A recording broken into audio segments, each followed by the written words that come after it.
여러분 안녕하십니까? 반갑습니다. 오늘은 2007년도 이제 2강 4번 문제 진행하겠습니다. 4번입니다. 문제를 잘 봐야 돼요. 내 남자와 초기 면담 시 수행할 그 초기 면담이에요. 자, 여러분 한번 생각해 보세요. 여러분이 출제 잘하면 초기 면담할 때 상담사가 유의할 게 4가지만 될 것 같아요. 40가지도 넘을 것 같아요. 어마어마하게 많아요. 그 얘기는 뭐냐면요. 이런 문제는 인문학 문제예요. 즉 상식 문제예요. 상담하게 꼭 두세 문제는 이 상식 문제가 많이 나와요. 그래서 상식 문제는 그냥 인문학적으로 객관적으로 쓰면 된다. 그래서 딱 고정된 정답은 없다. 하지만 여러분들이 이제 쓸 때 기본적인 양념을 여러분 이렇게 양념을 버무리라고 해설을 제가 써오는 겁니다. 1번 볼게요. 면담 시작 전에 가능한 모든 사례 자료를 검토한다. 초기 면담하려면 사례를 검토하는 건 당연하겠죠. 그래서 내담자의 사례를 검토, 사례 자료. 내담자의 사례 자료를 검토한다. 당연히 검토해야지 뭐 검토 안 하고 상담하겠습니까? 두 번째, 초기 목표를 명확히 한다. 상담 초기에는 어떤 것들이 이루어질 겁니다. 그래서 초기 목표, 상담 초기니까 초기 목표를 명확히 세운다. 이 초기 목표를 명확히 세우는 거를 상담의 시작은 이렇게 할 거며 어떤 것까지 목표를 정할 거며 어떤 시간에 하고 비용은 얼마큼 들고 뭐 이런 것들을 우리가 총체적으로 구조화라고 그래. 구조화. 그래서 내담자에 대한 구조화가 이루어져야 한다. 얼마나 멋져요. 이런 거 써야 되고. 또 상담사가 꼭 어떤 건 질문을 하겠다. 그래서 필수 질문지를 검토하고 질문지를 검토하고 또 어떠한 미션을 주어져야지 과제를 부여하고 이렇게 상담 초기에 이루어질 내용들만 그냥 객관적으로 쓰면 다 정답이에요. 이 정답표가 채점자의 답안지에 없어요. 채점자가 볼 때 이런 내용들이 다 맞게 썼구나, 타당하네 라고 하면 정답을 주는 겁니다. 이 글자와 똑같이 써서 이 글자가 있냐 없냐를 보고 채점하는 게 아니에요. 근데 자꾸 글자를 외우니까 이체가 어려운 거죠. 초기 면담에서 어떤 것들이 이루어져야 하는지 이런 것들에 대한 타당도 있는 내용만 쓰면 다 점수를 준다. 결국은 인문학 시험이에요. 결국은 상식 시험입니다. 이런 상식 문제를 풀 수 있는 사람이 직업 상담사를 할 수가 있습니다. 우리 직업 상담사가 굉장히 퀄리티가 높은 이 자격증입니다. 여러분 아시겠지만 직업 상담사가 공무원 가점이 5점이 들어가요. 5점이면 공무원 과목이 5과목이거든요. 5과목에 5점씩을 주는 거예요. 그럼 총 25점의 가점을 주는 거예요. 25점의 가점을 주면 당락이 결정돼요. 직업상담사가 자격증이 있냐 없냐에 따라서 이 정도로 어마어마한 자격증이에요. 옛날에 남자들 군대 갔다 오면 군필이 2점 가산점 주는 걸로 얼마큼 많이 시끄럽습니까? 2점 주는 것 같고 지금 25점이에요. 이게 보통 변호사하고 가점이 똑같아요. 우리가 변호사하고 동급이에요. 굉장히 높은 자격증이니까 여러분 꼭 합격을 하십시오. 또 방송통신대학교 논문이 면제되고 각 취업에 유리한 또 가점 배정을 해주고 정말로 훌륭한 자격증입니다. 상담 심리에서 국가가 인정하는 최고의 자격증은 직업 상담사 자격증입니다. 4번 끝나고. 그러니까 그 정도로 퀄리티가 있는 사람이 이 정도의 객관적인 수행 능력은 있어야겠죠. 글자만 외우는 사람은 불합격돼요. 왜? 글자가 안 나오면 듣보잡 나왔네. 내가 본 게 안 나왔네. 왜? 글자만 외웠으니까. 그래서 조금 통찰력 있는 사고를 갖고 공부하시라 이 말을 드리고 싶습니다. 자, 5번 문제 갑니다. 5번 문제. 기혼 여성의 노동 참가 영향을, 그래서 기혼 여성들이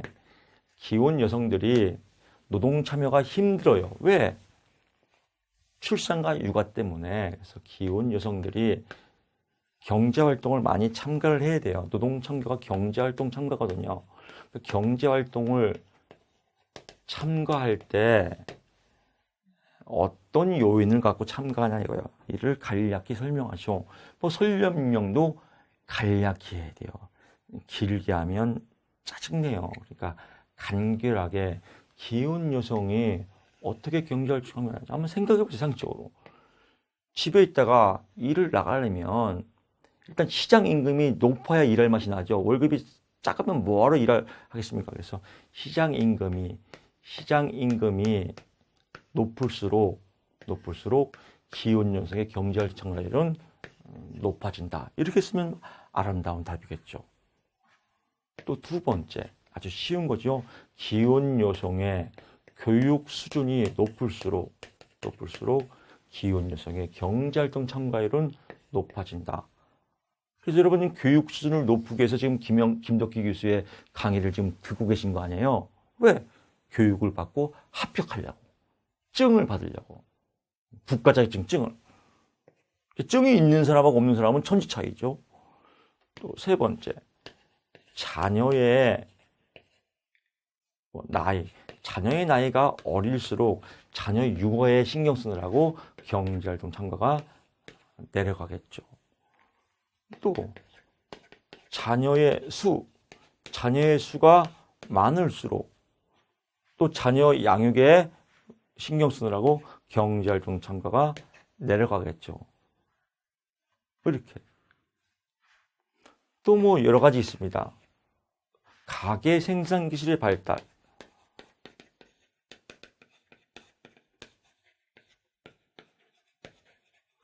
뭐예요? 가계 생산 기술, 가전제품이에요. 가전제품이 발달되면, 즉 세탁기, 냉장고 이런 게 발달되면 가사활동할 시간이 줄어들지 않습니까? 그러니까 경제활동 참가가 증가되겠죠.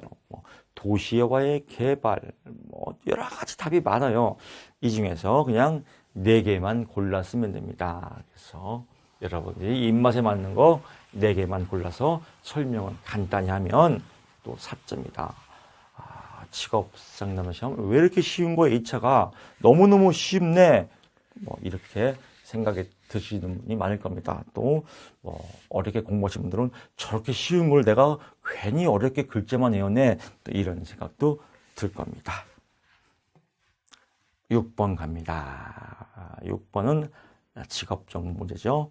한국표준산업 분류에서 쭉 나오는데 3가지 분류 기준이에요. 그래서 문제가 간결하게 나와야 돼요. 또 문제 속에서 괜히 헷갈리지 말고 한국표준산업 분류에서 한국표준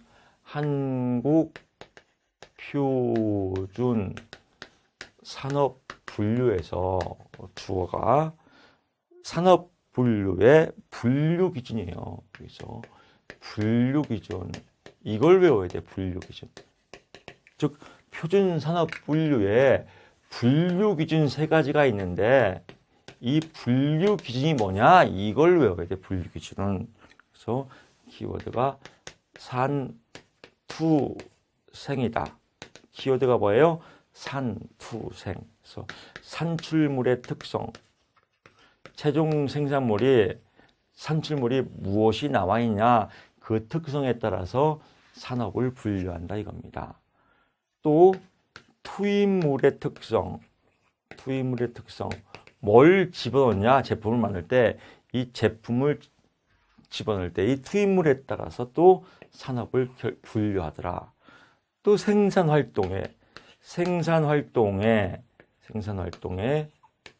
일반적인 결합 형태 어떤 식으로 결합을 했느냐. 그래서 결합 형태에 따라서 또 산업을 분류하더라. 그래서 이렇게 보고 다른 책이나 어떤 다른게 1차 때 공부하시는 분들은 해설이 쭉 써 있을 겁니다. 해설은 쓸 필요가 없어요. 분류 기준만 쓰라겠으니까 괜히 또 해설 쓰다가 또 미운 덜 박히지 말고요. 해설은 절대 쓰면 안 됩니다. 그래서 다시 한번 갑니다. 제목 한국표준산업 분류의 분류 기준. 뭐라고요? 분류 기준 이렇게 외워야 돼요. 또 잔소리합니다. 한국표준산업분류 산투생 제목이 뭔데 그건 몰라요. 이러면 안 돼요.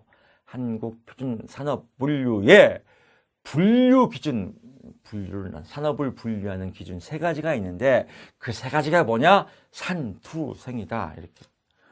여기다가 또 과목을 초월해서 세 가지 뭐냐? 탐중변 뭐 이렇게 하지 말고 제목을 좀 잘 좀 외우세요. 제목이 제일 중요한 겁니다. 2차에서. 7번은 심리학 문제네요. 7번 보게 되면 각 문항을 주의 깊게 검토해서 쭉 나왔어요. 그래서 그 분야에 자격을 갖춘 사람에 의해서 판단된다라고 나왔죠. 밑에 A는 즉 자격의 전문가에 의해서 판단되는 타당도는 무엇이냐면요. 이 타당도가 잘 되어 있는지 안 되어 있는지 내용을 잘 파악해야 돼요. 이 내용을 모르면 아무 의미가 없어요. 그래서 전문가 시각에서 보는 타당도를 우리가 내용 타당도라고 한다. 벌써 답이 나왔죠? 내용 타당도다. 내용 타당도와 관계된 게 이제 우리가 안면 타당도라고 그래요. 안면에 따라서 안면이 있냐 없냐에 따라서 판단되는 것은 안면 타당도예요. 지금 1차 때 검사가 무엇을 재는지를 파악할 수 있는 타당도를 우리가 안면 타당도라고 하지 않습니까? 즉 이 말은 무슨 말이냐면 여러분이 1차의 시험을 볼 때 직업 상담사만 시험을 보지 않아요. 어떤 기술 예를 들면 건축사 시험도 같이 보고 같이 시험을 보지 않습니까? 근데 여러분이 딱 시험을 받아봤는데 건축사 시험을 받아봤어요. 시험지를. 그때 듣보잡 나왔네. 다 모르는 거네. 그렇게 하진 않을 거 아니에요. 이건 우리 지가업자 시험 문제가 아니구나. 검사가 무엇을 재는지를 알 거 아니에요. 그런 건 안면 타당도. 근데 그 직업 상담사 문제를 자세히 잘 몰라. 정답을. 그럴 때는 내용이 부족해서 그렇죠. 근데 전문가는 잘 알 거 아니에요? 그래서 전문가 시각에서 보는 건 내용 타당도다. 또 공인 타당도와 예언 타당도로 나눴다. 공인 타당도와 예언 타당도.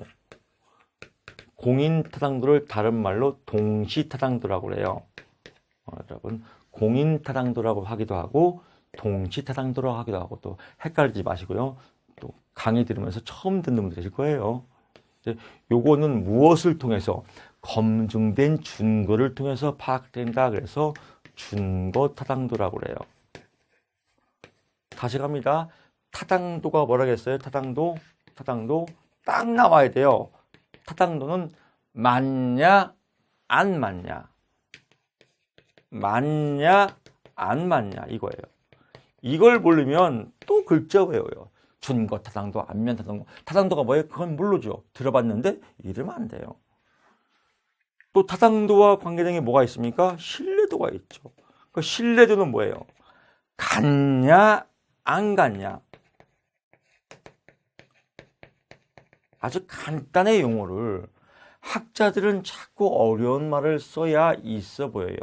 그 어려운 말을 또 쉽게 푸는 걸 또 스타 강사라고 그래. 참 오묘하죠. 즉 학문은 어려운 게 아니에요. 쉬운 거예요. 그거를 갑질하려고 학자들이 어렵게 만든 거예요. 그러니까 어려운 용어가 아니에요. 쉬워요. 타당도가 뭐라고요? 맞냐 안 맞냐. 신뢰도는 갔냐 안 갔냐. 즉 일치하냐 안 일치하냐. 그러니까 신뢰도는 대상이 한 개가 아니라 두 개 이상이겠죠. 왜? 비교를 해야 되니까. 타당도는 한 개이어야 하고. 왜? 맞냐 안 맞냐니까. 그래서 준거, 검증된 준거와 새로 개발한 준거와 얼마큼 잘 갔냐 안 갔냐 이걸 보는 게 준거 타당도예요. 그러니까 두 개 이상이 되겠죠. 비교하는 거. 그래서 신뢰도는 갔냐 안 갔냐, 타당도는 맞냐 안 맞냐. 얼마나 쉬워요. 이 쉬운 얘기를 그냥 만약에 강의를 다른 강의 들어보신 분들은 그냥 어렵게 설명하고. 왜 어렵게 설명해요? 잘 몰라서 그래요. 핵심 포인트를. 자, 봅시다. 다시 갑니다.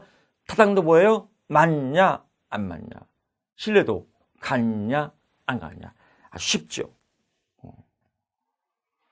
또 구인타당도라고 해서 맨 밑에 구성되어 있는가를 검증하는 방법이다. C의 맨 밑에 구인으로, 이러한 심리적 구인으로 구성되어 있는가를 검증하는 단계이다 라고 해서 구인타당도라고 하기도 하고 구성타당도라고도 해요. 그래서 구인타당도, 구성타당도 다 같은 말입니다. 문제에 써 있지 않습니까? A 밑에 부분 두 번째 줄에 전문가에 의해서, 그 문장의 자격을 갖춘 전문가에 의해서 판단되는 것은 내용 타당도, 비전문가에 의해서 판단되는 건 안면 타당도, 또 공인 타당도와 예언 타당도로 구분되는 건 준거 타당도, 또 구인 타당도, 구성 타당도, 그래서 요인 분석, 수렴 타당도, 변별 타당도로 나눠지는, 이렇게 얼마큼 잘 구성되어 있는가를 판단하는 구인 타당도, 구성 타당도다. 이렇게 보면 또 이 문제도 깔끔하게 정리가 됐습니다. 그래서 한 문제 한 문제 여러분이 이해한 범위 내에서 하나의 아름다운 게스트를 여러분들이 만들어서, 아름다운 게스트를 만들려면 이해가 돼야 돼요. 문제가 이해가 돼야 되고, 키워드와 매칭이 돼야 되고, 쓰는 거는 이해한 부분을 내 마음대로 쓰면 되고, 그래서 여러분의 방에 폴더에 딱 넣어놓고 필요할 때 끄집어 쓰고, 왜 이렇게 재밌는 거야? 아우, 2차 시험 할 게 없네. 아, 너무 쉬워서 이거 행정고시나 다시 한번 봐볼까? 뭐 이런 생각이 들 정도로 여러분 그런 마음이 들죠? 좋습니다. 이제 8번 갑니다. 참고로 직업상담사의 꿈을 갖고 계신 분들이 계시고, 또 더 지경을 확대해서 또 공무원 시험도 봐보십시오. 가점을 25점 주면 어마어마한 플러스 알파입니다. 그리고 보통 행정직이나 고용직에 관계된 과목에 이 상담학 심리학 우리가 배웠던 내용이 똑같이 나옵니다. 그러니까 겹치는 과목도 있으니까 뭐 공부하는 데는 그렇게 어려움이 없을 겁니다. 8번 상담 목표를 설정할 때 고려할 사항. 상담의 목표. 어떤 상담의 목표이기도 하고요. 일반적인 목표이기도 해요. 그러니까 무엇을 이렇게 고려하여 신경 써야 하나 이거예요. 일단 목표를 정할 때, 만약에 내가 새해에 어떤 목표를 정했어요. 그 내용하고 똑같아요. 여기도 상담이니까. 대충 정해야 돼요. 목표가 구체적이어야 돼요. 구체적이죠. 미션을 나는 꼭 직업 상담사를 딸 거야. 1회차에 딸 거야. 이렇게 2회차에 딸 거야. 이렇게 이제 그냥 대충 아무 때나 딸 거야. 이러면 안 되겠지 않습니까? 그래서 목표는 구체적이어야 한다. 또 목표는 실현 가능하여야 한다. 내가 할 능력이 있어야지 가능해야 한다.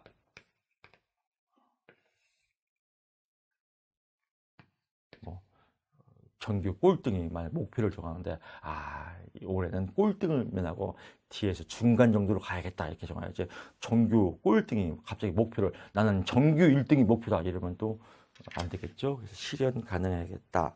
또 목표는 내담자가 원하고 바라는 것이어야 한다. 내담자가 원하고 바라는 것이야. 상담의 목표니까, 여기서 상담의 목표니까 내담자가 진짜로 이걸 원하고 바라는지를 또 그런 상담을 해야 된다는 거죠. 내담자가 원하지도 않고 바라지 않는 걸 상담자가 일반적으로 하면 그건 상담이 아니죠. 갑질이죠, 갑질. 또 내담자의 목표는 상담자의 기술과 양립하여야 한다. 조금 내용이 어렵죠? 내담자의 목표는 상담자의 기술과 양립 가능해야 한다. 즉 상담자의 능력과 내담자와 서로 잘 소통해서 서로 가능한 범위 내에서 합리적으로 상담을 해야 한다. 상담자의 기술과 양립하여 서로 소통을 잘 하라 이거죠. 상담자의 기술과 소통을 잘해서 내담자와 소통을 잘해서 목표를 정해라. 그래서 상담자의 기술과 양립하여야 한다. 내담자의 목표는 상담자의 기술과 양립하여야 한다. 상담자가 그런 능력도 없는데 목표를 정하면 뭐 실현 가능이 안 되겠죠. 그래서 내담자의 목표는 상담자의 기술과 양립하여야 한다. 이렇게 해서 3개 나올 때도 있고 4개 나올 때도 있다. 8번 복도. 9번 갑니다. 심리검사의 사용 목적 3가지를 쓰고 이를 간단히 설명하시오. 그래서 심리검사의 목적은요. 심리검사의 목적. 심리검사를 왜 하냐 이거예요. 왜요? 내담자를 진단하려고 하겠죠. 뭐 당연하겠죠. 내담자가 진단하고. 왜 진단해요? 내담자의 미래 행동을 예측하려고요.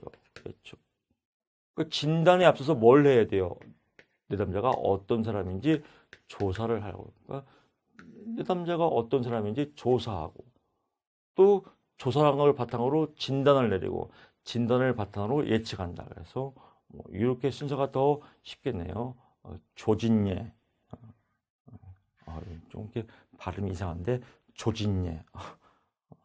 순간적으로 얘기했는데 약간 욕 같네요.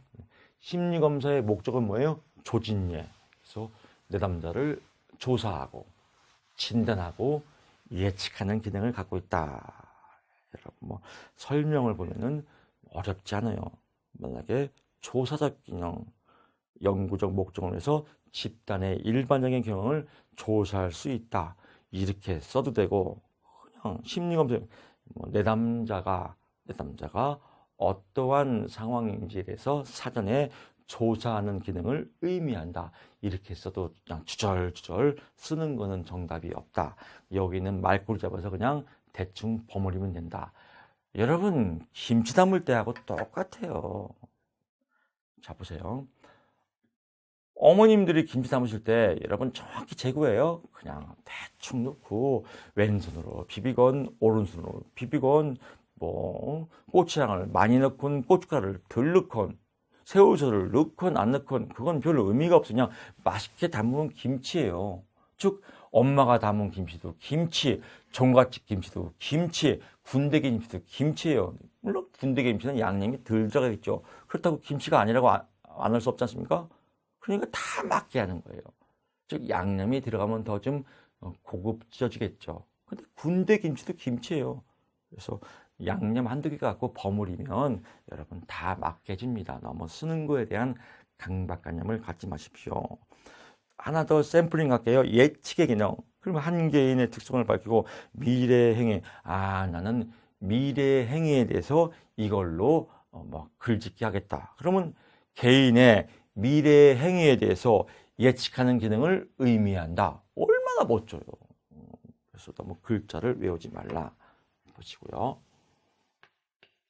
10번 봅니다.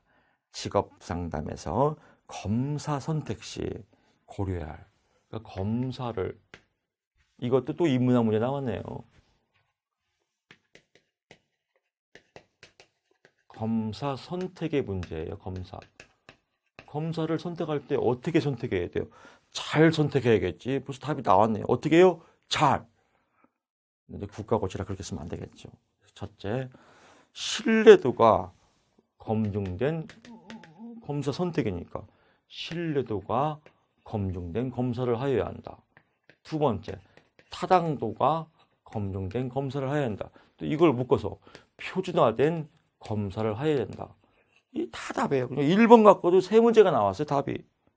네 번째, 검사 선택이니까 검사 목적에 맞아야 된다.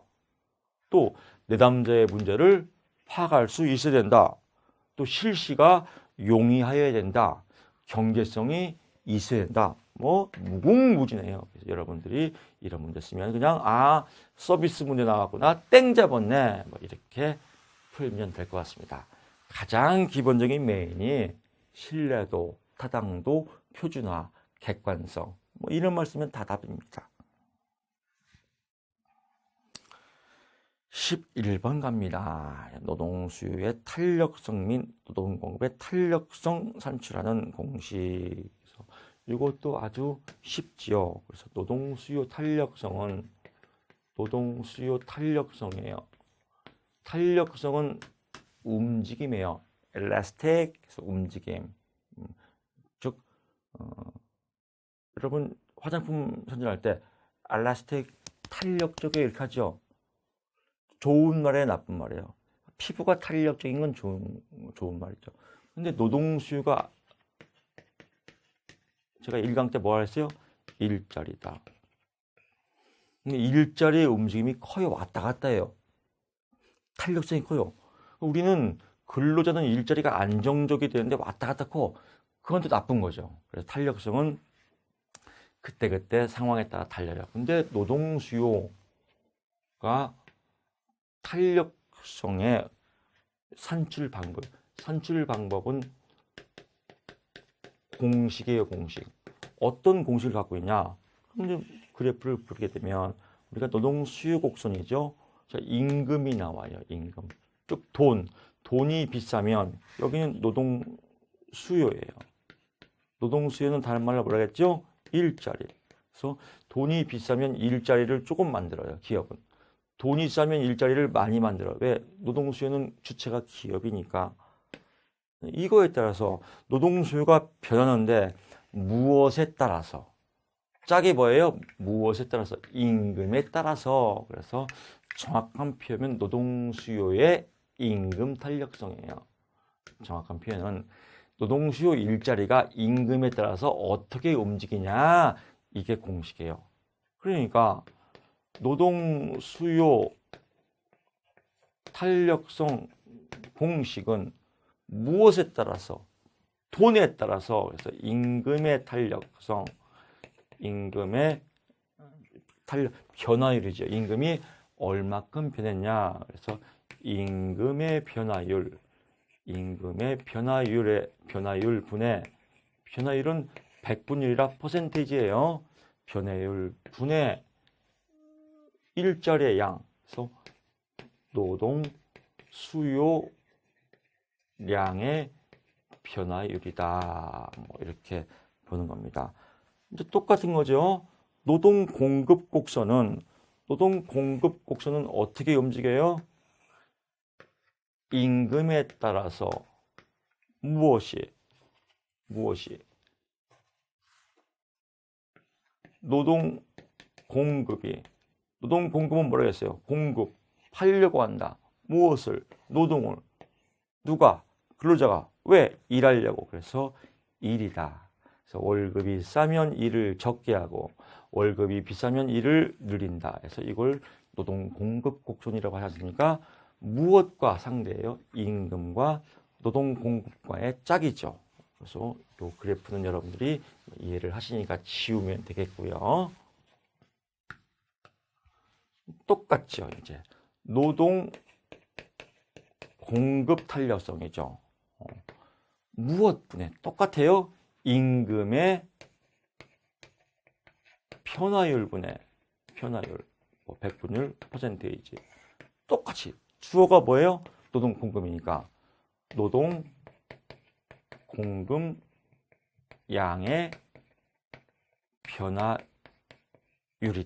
그래서 노동 공급량의 변화율. 그래서 요거 써주고 요거 써주면 깔끔하게 6점이에요. 3점, 3점. 어렵지 않죠? 이렇게 보면 아주 쉽습니다. 여러분도 해설을 보면서 직업 상담사 실기시험 그렇게 어려운 공부가 아니구나 이렇게 느끼실 겁니다. 저와 함께 앞으로 쭉 재밌고 쉬운 강의 여러분 계속 만나서 여러분이 꼭 합격하시기를 제가 기도하고 응원하고 기원하겠습니다. 오늘은 여기까지 하고요. 다음 시간 상담 때 12번 문제 또 풀어보겠습니다. 고맙습니다.